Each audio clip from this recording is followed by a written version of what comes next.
Welcome to Strategy Sessions by Thirsty Bandit Consulting, Episode 27, Embracing the Gray.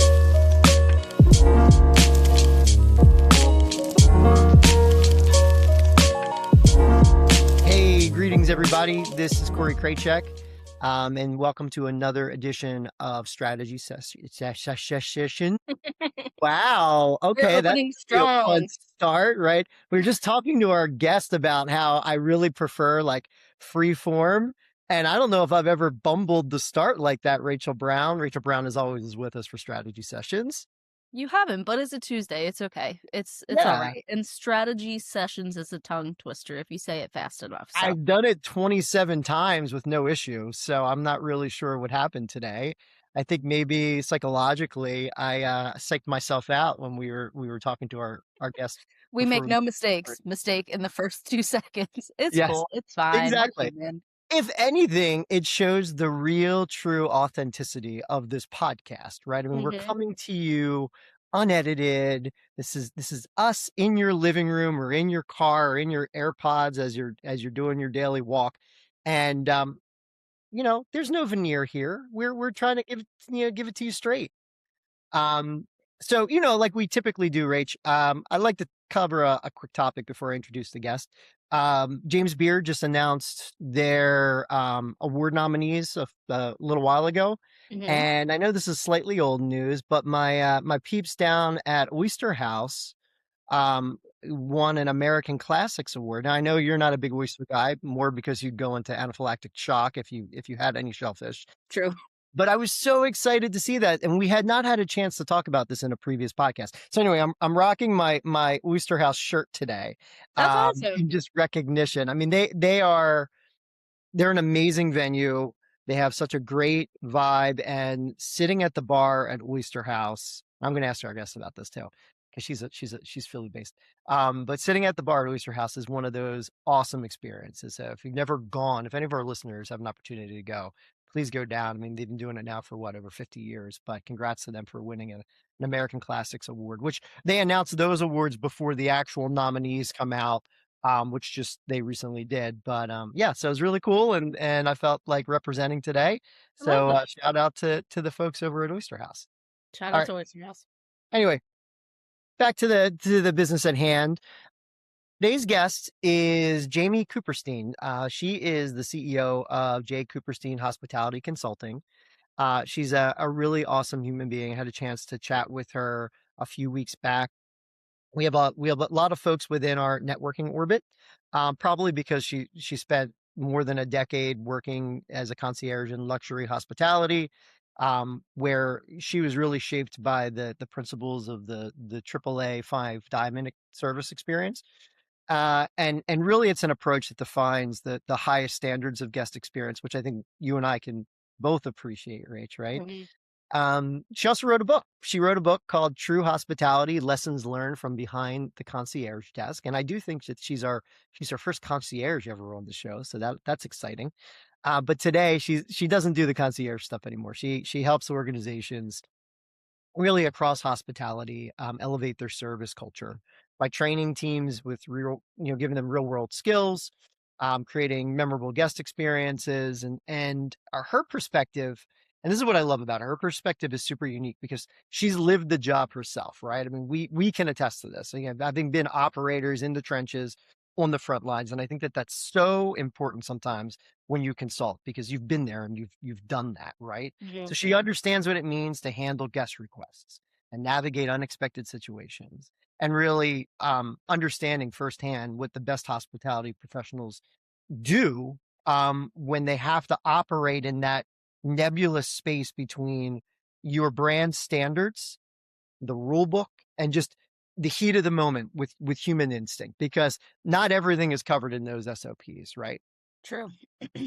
And so when we met about a month ago to talk about topics that we wanted to cover on this podcast, Jamie and I really started to kind of dig into how great service professionals can operate in this gray space, in the gray areas between the printed rules and the ambiguity and the craziness of the unexpected.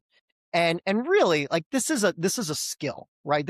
I mean, you can be taught this, but you need to develop it over time, and you need to understand when it's right to follow procedures and when you can thoughtfully bend them in order to deliver what, an exceptional hospitality experience should be. And hopefully Jamie's going to help us figure all that out today. And I can't wait to hear some of her stories about this. So with that, Jamie, welcome to Strategy Sessions. Thanks for joining us. Thanks, Corey. Thanks, Rachel. I am so excited to be part of a strategy session today and hopefully keep things real and vulnerable and really tackle some of these concepts with regard to leaning into the gray. Well, you pronounced Strategy Sessions correctly, so you're already off to a better start than I did this morning. Oyster House, any thoughts? Any feelings? Have you ever been? I have been many times. I in particular enjoy going for lunch. I think it's a fantastic place to go with a family member, a friend, but also a business colleague. And I love the decor on the walls. I am a big fan of when you dine somewhere feeling transported and really being part of the atmosphere, or being sent like you're on a journey and on a destination. And I find that Oyster House does that really, really well. And I don't feel like I'm in Philly when I'm dining at Oyster House. No, well, and I always chuckle because I mean, oysters in any big city is a thing, but it's not like they're fishing oysters out of the Schuylkill River. But they do manage to transport you to somewhere that makes it feel totally appropriate to dig into 2 dozen oysters while you're there. So yeah, they and obviously they work with some amazing suppliers up and down the East Coast and elsewhere in order to get the oysters in fresh. So And well, good. I'm glad. And I love how it's a family business that has been passed down from generation to generation, which is wonderful as well. Yep. Yeah, and really it's that second generation, right? That took the leap to make changes to that interior. And changes can be challenging, especially when you've built a business off of one way, and then a new generation comes in and says, I think we have a different idea of how we may want to do this, but it certainly has paid off to them. So that's awesome. Well, as much as I'd love to continue to talk about restaurant aesthetics and vibe, which we've done in the past, Rach. We've covered that topic well, I mean, we can do that, Jamie, if you want to, but I would really like to lean into some of your expertise, and the training that you do within the hospitality space. A lot of the work that you've done is rooted in procedures and service standards. And we know that they exist for a reason, right? We know that they exist to create this consistency, to protect the brand. The experience is the brand in so many of these instances. But we also know that service requires flexibility. And so for you, I mean, how do you think employees should view the purpose of rules so that when they're in a moment, they know whether or not they should be following them strictly, or when they might have permission to kind of step outside them in order to deliver that degree of hospitality? So excellent question. And I want to just very quickly say first that the topic that we are covering today, this is a very high level topic. And when I, for 10 years, wore a uniform and was a concierge, this was never part of a professional development session, or certainly not part of new hire onboarding. We were tasked with following rules and policies. So it took me many, many, many years to really trust myself and feel comfortable with breaking away from a script. So I just want to preface that by saying there is a lot of nuance to this topic, and it does require you kind of being in the trenches and working through it. It's not something on your very first day you are going to be able to be comfortable with deviating from what the rule says. That being said, I think there is a lot to teach. One of the things that one of the ways I want to answer this question is I think that employees need to think about and understand when they should flip the script, when they should go against the rule. And there's really 5 questions that I believe you should ask yourself, and I'll quickly share those with you. One has to do with monetary gain. Am I going against policy because I'm going to get a gratuity as a result, or maybe free concert tickets that somebody's going to put in my hand. The second question to ask yourself is will this decision inconvenience somebody else? By me saying yes, is somebody going to have to wait longer or be told no as a result of going off the script?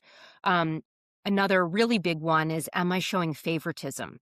So am I going against a rule because maybe that person is attractive or being kind to me? And would I not do the same if that person was, less influential, less kind? The fourth question I think you definitely need to ask yourself is, am I putting anybody in harm's way? If I'm putting somebody in harm's way, absolutely, positively, you need to not go against the rule or the policy. And then lastly, and this is probably my personal favorite, is, are you setting a precedent? Meaning, is a yes today to that customer going to make it much harder to say no in the future? And I think that these 5 questions, if an employee can ask themselves these questions before they make that judgment call, they're going to always set themselves up for success. Yeah, you have to have an ethical barometer, right? I mean, I think so many of them are tied into is what the decision that I'm making to go against what the standards are. Is it ethical? Am I being ethical in my action? And that should be a very clear indicator, right? If or if you don't feel right about it, right? I mean, use your gut, right? I mean, I know we're talking about, as I mentioned at the top of the show, and what you just related to your own personal experience, that this takes years and years of kind of fine tuning, kind of how to operate in this space. But it's also very much rooted in that trust your gut mentality, right? And so you need to think, am I an ethical decision maker to start? And how my personal values and ethics are going to be applied in these instances. And hopefully, in most instances, if the answer is yes, I view myself as an ethical person, then you're kind of off to a right start, right? Because it should be a very easy yes or no in some of those questions that you're asking yourself. Where I think Absolutely. I think that these questions give comfort and allow you to better trust yourself and embrace the gray. Because if you know that, no, I'm not being given a gratuity, I'm not showing favoritism, I'm not putting somebody in harm's way, et cetera, it allows you to then more comfortably go against what the rule or policy might have been in the past. Yeah, this reminds me, Rach, a lot of questions within the wine space when you have wine club membership, where you have Yes. regulars, That's what I was be- literally thinking of this whole time. right? Mhm. Do you have any like crazy requests from regulars or club members that really was like a stress test on those questions that Jamie put out there? Well, yeah, it's kind of like, well, I know so and so, and they let me do it before, and it's like, but like, the bottle room downstairs, right? There's all those old bottles. They were all sticking out. If anything broke, they're like, well, we were allowed to go down there last time, and it's like, but I don't feel we go down there, we worked there. Like, we knew where to move and, like, where not to touch and where not to tread, and it's like, the equipment, the bottle, like, I just don't feel like it does any. I'll take you down myself, but I can't send you down there, like, on your own, and it's kind of like, well, one person let me go down, and again, was the decision made just of like, "Oh, you're a regular, sure, fine," and now it's harder to hold the boundary later on of like, "Well, this isn't, like, a commonplace thing we do," and I believe, and a service experience to go above and beyond and take care of the person at your table and do what you need to do. But also, like, if it's a matter of safety, is this for it? Like, they're great questions to ask yourself. And like, who let them go down there last time and what was the reason behind it? Because now I look like an ass because I said no, because it's not safe. There's all those things that to factor into it. Jamie, that's the precedent one, right? I mean, you're Yeah, establishing a absolutely. What I was going to say is that if you ask yourselves these 5 questions and there is clearly a stop sign saying that you shouldn't say yes, right, to the customer. I still don't think it needs to be a no. There can be nuance where you're providing an alternative. And I think that there are customer-facing employees that are very fearful of saying no to a customer because they think the customer is always right. And I don't necessarily agree with that, but what I definitely agree with is it shouldn't be a hard no either. There is always some creative alternative that you can provide. So it's a no, however, let me offer this. And I think that also sets up the uniformed employee for success. Yeah, I mean, that is the fear though, right? I mean, operating and I, we'll probably dig into this in a moment or two, but operating in a gray area and knowing that your colleagues are also operating in a gray area, and there's always going to be that fear, like, have they promised or have granted something in the past that I am now going to say no to, and how to navigate the explanation of why.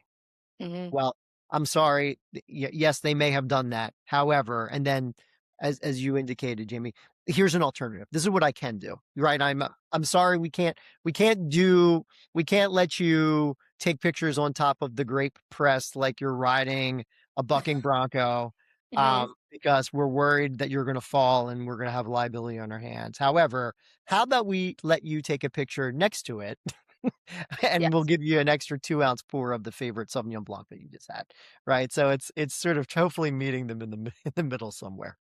Yeah, doing the dance to figure out the best thing. And then I think too, like, this is like the manual, right? Like, how do you train? How do you go across this? So you've spent a long time working as a concierge. You're evolving the guest experiences, the requests that probably didn't exist in any kind of manual. So what did those experiences teach you about, like, judgment and then getting kind of creative in delivering good service? So I certainly got asked a lot of really outlandish requests and did have to adapt in the moment in terms of being able to provide an answer and kind of fake it till you make it, because there's a lot you have to learn on the job as a concierge. But as I alluded to before, however, I was pretty rigid in following rules and policies, not necessarily because that was the culture of where I worked, a little bit to that effect, but it was more so that I was young and I didn't trust myself. What I was trusting was, if I followed the policy, I'm doing the right thing. I must. So in terms of giving a kind of a crazy story, I actually think my biggest inspirational tales have actually become as the guest myself, being out as the customer.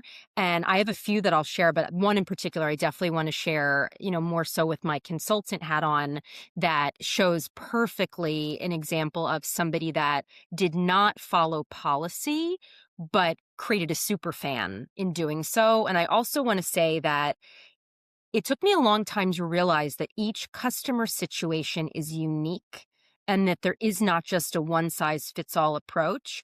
And that's, I think, what I so desperately wanted. I wanted that one-size-fits-all approach because that gives us comfort. It gives you something to kind of hold on to and feel like you're in control. It's scary when every customer situation is unique. You're treading water to figure it out. But that's where the amazing things can happen. The story that I'll share where I was the customer, this was many years ago, and I had decided to take my young daughter for her first ever live performance production, and it happened to be The Little Mermaid at the Walnut Street Theater in Philadelphia, the oldest theater in America. And it was evident really quickly that I had made a mistake and that my daughter did not want to be in the auditorium. It was too dark. It was too noisy. There was strobe lighting. She wanted to be anywhere else but in that auditorium. And as a parent, I was doing this awkward dance between, do I stay? Do I leave? Do I stay? And finally, an usher approached me and said to us, please follow me right this way. And I literally thought we were going to be kicked out of the Walnut Street Theater.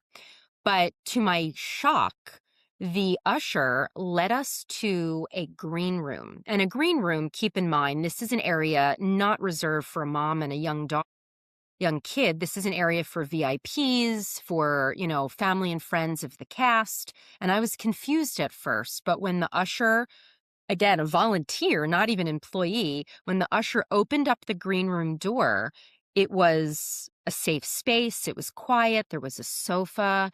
And most importantly, there was a television with a live feed of Little Mermaid so we could enjoy the performance. The usher told us we could stay as long as we wanted in the comfort of this room. And it took like a crisis situation as a parent and turned it into a complete home run. And we found ourselves enjoying the rest of the performance in that green room. So again, policy says that this usher, they weren't supposed to take us to the green room, right? Not even close. But they went off script. They trusted themselves. They leaned into the gray. And it's an amazing, amazing story. That usher doesn't work there anymore, unfortunately, because of no. I'm kidding. But no, that is an amazing example of you have resources at your disposal, and somebody is able to make a snap judgment in the moment and deliver on an experience now that will stick with you for the rest of your life, right? I mean, and it's probably made you think about getting even more tickets or donating to Walnut Street Theater, or you're certainly become a brand advocate because of it. Right. I mean, I tell this story frequently as a speaker and trainer, and right, it's publicity for the Walnut Street Theater. So no, that's how things quickly go viral. Very much. What about one? Do you have any crazy ones though from your concierge times that you could, once you got comfortable, once you got confident in your ability to discern how you made somebody's experience look truly exceptional when you were that usher? So it's a great question. And I wish I had like a sexy tale, a sexy answer for you of something that's like outlandish. Probably the best example I can give is not one that's very interesting, but we oversaw the scheduling of the house car at the concierge desk, and there was a ton of gray in doing so because it was a judgment call every single time because our bell staff, our bellmen, they doubled as the driver. And we had to be really mindful of, do I say yes right now to taking a house car ride? And now all of a sudden we might get crushed with 5 check-ins at one time, and now we're down a bellman. Where I worked, there also was a residential component. So if a resident came over asking for the car, again, the bellman really wanted that gratuity, but I had to make sure I was doing the right thing because the hotel guest came first. So again, not a sexy example, but that is one of the probably the earliest examples of really teaching me the power of a judgment call and trusting myself on these small examples because there was not a specific precedent or rule about the car. I literally, in the moment, every single time I got to like make a judgment call. And it was, the resident or the guest, the bellman, everybody was looking at me to make the decision. And it was a little terrifying. And I was, at the time I started as a concierge, I was only 22. I was the youngest on my team, certainly the youngest. Every hotel guest was older, every resident was older. So yeah, it was a big responsibility. And would you use the guest car typically if somebody was running late for like an appointment or a reservation, or was it more, hey, we want to go run the Rocky Steps? The latter. It was an amenity. So no, it was, would you like to go to the Liberty Bell? Great, we'll take you over there. Are you going to dinner in the East Passyunk neighborhood? Sure, we'll take you there. So no, it was absolutely an amenity. It was not, could it be you're running late to catch the train? It could have been, but it was much more so like a luxurious way to travel to do something fun in town. I have one. We did a road trip a couple years ago from Colorado to Vegas, and then we flew from Vegas to Seattle. And so it was the very tail end of our road trip, and we were in Vegas, and we had been on the road. We actually drove from Grand Canyon down Route 66 to Las Vegas. So it was a 4 or 5 hour drive. It was a long day, and we had tickets to go see one of the Cirque du Soleil shows that evening, and we were running incredibly late. So we had to check into our hotel. We were staying at the Mirage when the Mirage was still there. We had to check into our hotel, quickly get showered, and then go to see the show. And the computers were down at the Mirage, and they could not place anyone in their rooms. And so, I mean, in addition to like they gave us food credit and they gave us, they gave us access to a room to just get cleaned up. And they said to check back in with them the following day when the computers were back online. So we were in this really dingy um, backup room that they kept just in case of emergencies.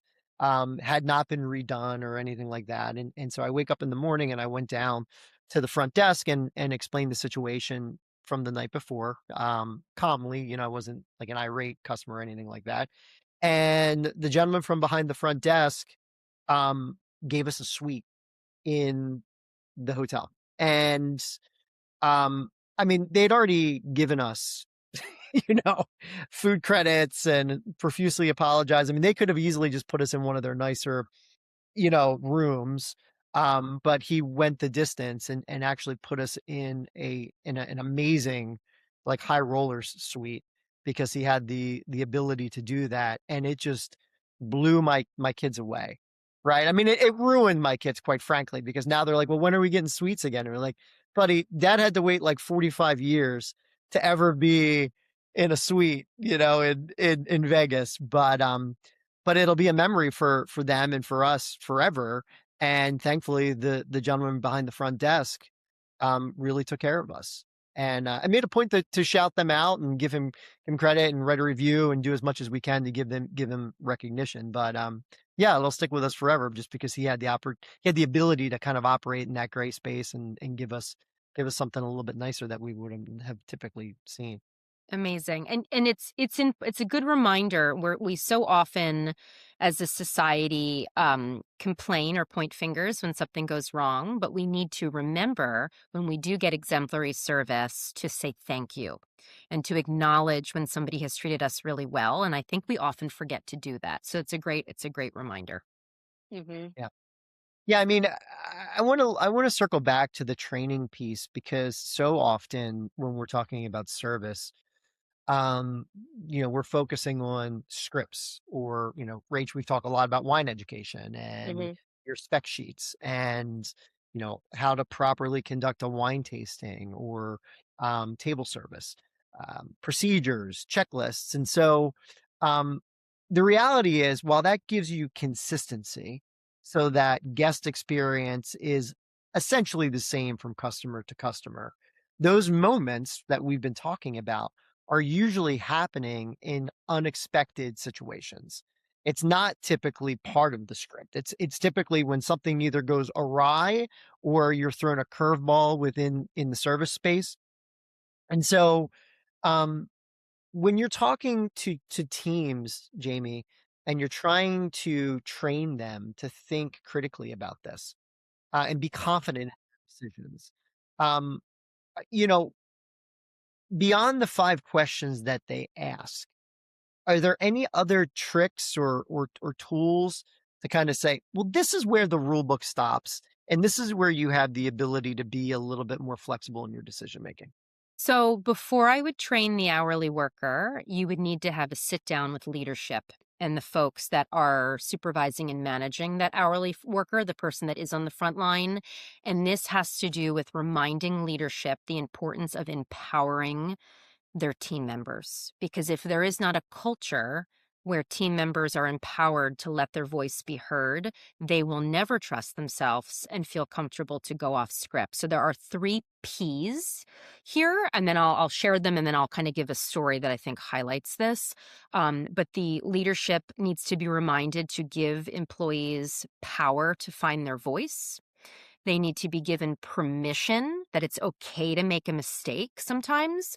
And then most importantly, they have to be given protection so that hourly worker, if they do make a mistake, they have to be protected and not have their voice or the decision overturned when they do. And this is really, really difficult concept. Again, high level thinking, but it's magical when it's done right. And I'll give an example of probably the first time that I realized, oh my goodness, I had the opportunity to make a judgment call and I blew it. I made the wrong one. So I'm going to be vulnerable here and I'll share a quick story. And this actually also has to do with a house car. And this was not a hotel story. This one is actually where I worked when I worked at the residences at 2 Liberty Place. And also, as an amenity, we had a house car that a staff member drove to transport residents around town. And we had a rule, however, that on Penn graduation weekend, the house car was supposed to be taken out of service going into University City because inevitably it would get snarled in traffic and would never make it back to our community. And then every other ride that was scheduled would be delayed as a result. Well, by accident, one of my concierge colleagues forgot to take it out of service, and I found myself with we'll call the resident Mrs. Smith. I found myself with Mrs. Smith having reserved the car, not only to go to Penn graduation, but it was for her son's graduation from Wharton. And I was faced with the decision. Do I cancel this car ride and let Mrs. Smith know that and provide an alternative to Mrs. Smith? Or do I let it go and make it this magical moment for her? I decided in that moment to be the rule follower, and I told Mrs. Smith that her car ride would need to be canceled. She was, for good reason, furious with me, had some choice words, not only screamed at me, marched down to the concierge desk and marched into my manager's office. And I was certain that after her screaming at him, that he was going to overturn my decision. Well, lo and behold, he did not. He kept my decision of canceling her car ride, profusely apologized, and it was only when the resident left the floor and went back in a huff up to her unit that the manager used that as a teachable moment and an opportunity with me to say that, what did I learn from this example? What decision would I make in the future? And I realized it was a complete missed opportunity to bend the rules, let the car ride occur, and we could have done something so magical and celebratory in the car with, a UPenn pennant and champagne and like all of these festive things, confetti and flowers. And I totally blew it. And that really was a turning point for the rest of my concierge career to realize, you know what, there are times when you absolutely should not follow the rules in the best interest of the customer. Listen, the bad experiences can be more impactful and powerful, and allow you to evolve than the good ones, right? I mean, we should all learn from our mistakes, and I think that it's in those moments that it really helps to define who our future selves are. And so we need them. You need them in order to grow. And thankfully, it wasn't a life or death situation. I'm assuming she did get to see her son graduate. She did get there somehow, right? She made it work. So, but I think the biggest takeaway from that story for me, Jamie, is how your manager handled it. Being able to handle the criticism and the irate customer experience calmly and with grace, even if you believe that your staff person made the wrong decision, goes a very long way in building trust with your staff and using it as a teaching moment, right? And I think that is an imperative piece here that we need to talk about, because as managers, as you begin to allow your staff some leeway in decision making, you have to be prepared for mistakes being made. And the last thing you want to do is call them out in front of the customer. You figure it out constructively on the floor or in person, and then you pull them aside and have the conversation after the fact to learn. You were going to further instill their confidence in you and their confidence in themselves to make the mistake again, because it will happen again later. The last thing you're going to do is you will end the experiment early. If you say, we're going to give you the leeway to make these decisions, they make one mistake, and then you publicly trash them in front of a customer, they won't do it again. Right. And it would have been so easy for my manager to play the role of the hero, right? And give Mrs. Smith the car reservation back and, totally lean into his ego and totally be that hero. It amazed me. It amazed me, the humility and just the empathy that he showed to the resident, of course, in saying no. But you're absolutely right that it gave me the confidence to find my voice again and again in future situations. And I also felt confident moving forward that I was going to make the right judgment call. But if I hadn't, I would be supported as a result. Yeah. It's a really important component to training managers to make sure if it's important to go down this road, but when we go down this road, you must understand mistakes are going to be made. And how are you going to address them? And how is it going to proactively instill a confidence in your staff to continue to work on this, to deliver that level of experience? Yeah, it goes such a long way. I have to make a side note really quickly, Jamie. We've been connected for a very long time, unknowingly, because my dad built 2 Liberty Place. He was on the ironworker team that built that building with 2 other uncles. So when you said that, I was like, wait a minute. So I was like, really quickly, I was like, wait, let me look at this real quick. Let me make sure this is the right building. But he was part of the ironworkers team that built 2 Liberty Place. So wait, so Rachel, just to clarify, built the original skyscraper in the late 80s, or was the one that built the residences at 2 Liberty Place when it converted into a residence? Well, I think probably the original one, the skyscraper. There's a picture of him and 2 uncles like sitting on a beam building that. Wow, building that's that cool. So building. that was before my time in hospitality, but that's even cooler. Very cool. Well, we're tangentially related. We're Rachel, you just going out connecting anybody that's tied to 2 Liberty Place on LinkedIn, being like, yep, I'm just gonna be like, hey, just so you know. That's cool. Thank you for sharing that.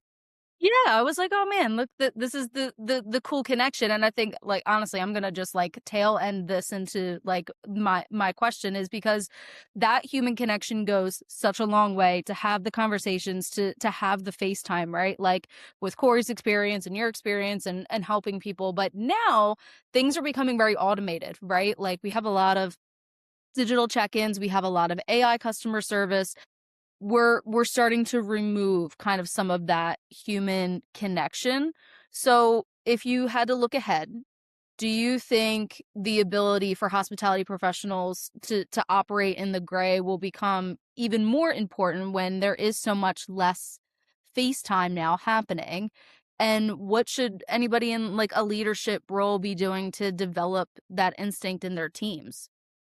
Yes, 1,000% yes. So it's the one area that we know, I think, with certainty that AI can never do, right? AI can't be adaptable and think on its feet. And I actually think adaptability and being able to think on your feet is a superpower.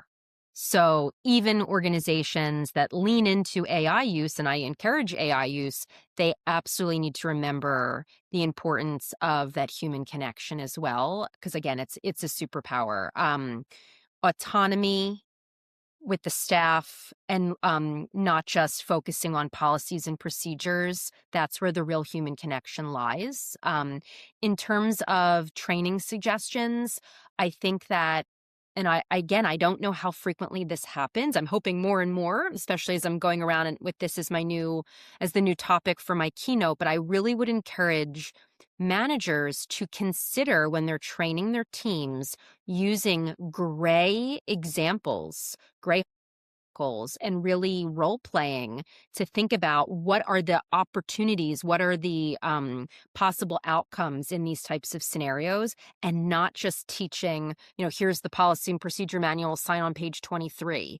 Because again, I feel like every job I've had, I've just been handed the policy, the P&P manual, and asked to sign on the last page. And I really don't think that companies give consideration to encouraging and reminding people to find their voice.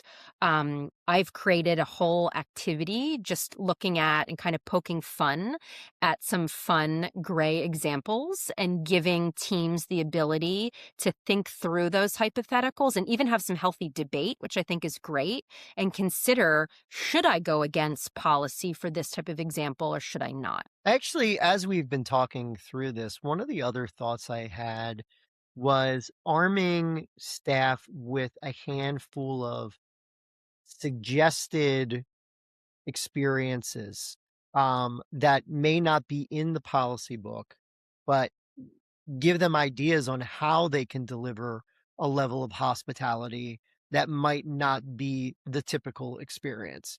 So I'll give you an example in the wine world, right? When you go into a wine bar, you go into a tasting room, you go into any space that serves, there should be a little bit of leeway from your server or your wine educator or your som to pour an extra pour of something. Right now, typically, even in bars and restaurants and spaces that have like a 2-ounce pour price point for a taste, you're in a conversation with the customer. You find out that they're huge fans of Steely Chardonnays. They've already paid for their wine, but you know that there's something else that's on the list that would just blow their mind, and you want to share that with them. They have the ability to go into the back, pour a 2-ounce pour of that wine, and bring it to the table and serve it, right? So when you're doing training and you're working with a particular client, do you think it's valuable to maybe ask them, hey, tell me like some of the assets you guys have at your disposal that we could have as just sort of a backup when you're dealing with a customer and you feel like they need a little something extra that you can give them? And it's almost like training wheels to operate in the gray, because it may not be the exact thing that they need in that moment, right? But it gives, I guess, instills a little bit more confidence into green hospitality professionals, knowing that they know that they're authorized to do this particular thing. Any thoughts on that, or is that integrated? So my wheels are turning. So using food and beverage as a specific example, I think that teams do a wonderful job of trying to upsell, but instead, I think they need to flip the thinking to how can I add value?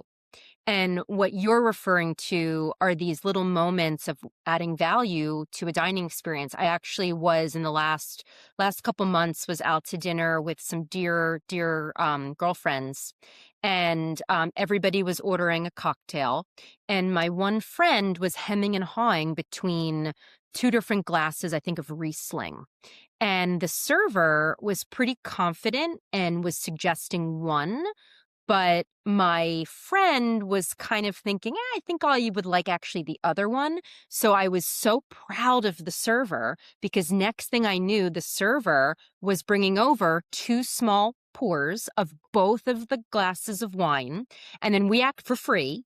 And we actually made it a game at the table and had my friend not be told which was which and just sip both and make her own decision, not knowing which was the one that she thought she might have liked versus the one that the server had recommended. It turns out her intuition was correct. She liked the one that she thought she was going to like. And then, of course, a glass of wine was brought over for her with a fee for that one after. But it was fun. It was just the right thing to do. And again, it goes back to every customer scenario is unique. How are you going to uniquely come up with a solution and again, add value as opposed to looking for the upsell? And what's so cool about that is if you pull back the curtain, right? I'm hopeful that server sat in a training session and there was a conversation from the food and beverage manager or the bar manager saying, look, if you have customers that are grappling with one or the other, just give them both. Just give them both. But for you, it was a totally spontaneous moment. And it really played more to, wow, this server is super attentive. They really get it. They understand it. But if they were trained correctly, right, you would hope that every server kind of has that in their arsenal, in the back of their mind, and they know when to pull the trigger and actually use it. Because they're not doing that obviously for every customer. But I love it. And that's kind of exactly what I was alluding to.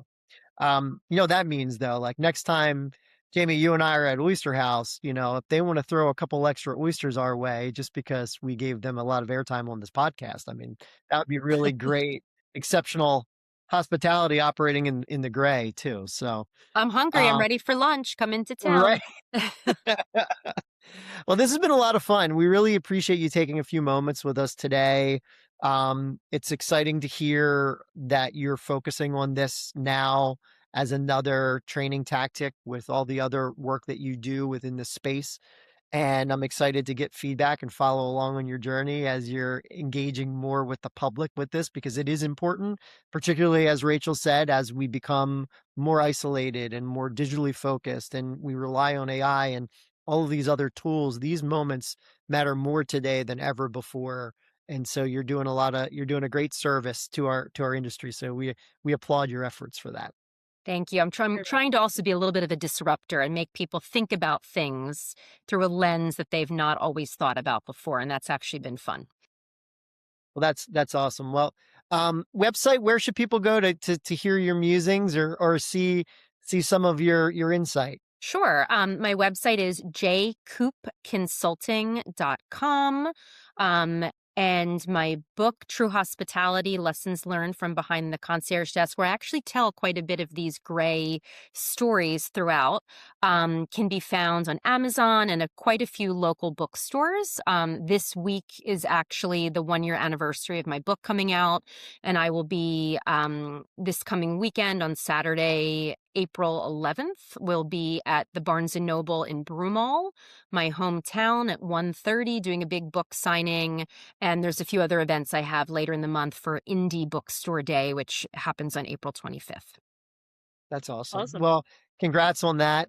And thanks again for joining us. And we hope to see you around town sometime soon. Thanks, Corey. Thanks, Rachel. It was really fun. All right. Take care, Jamie.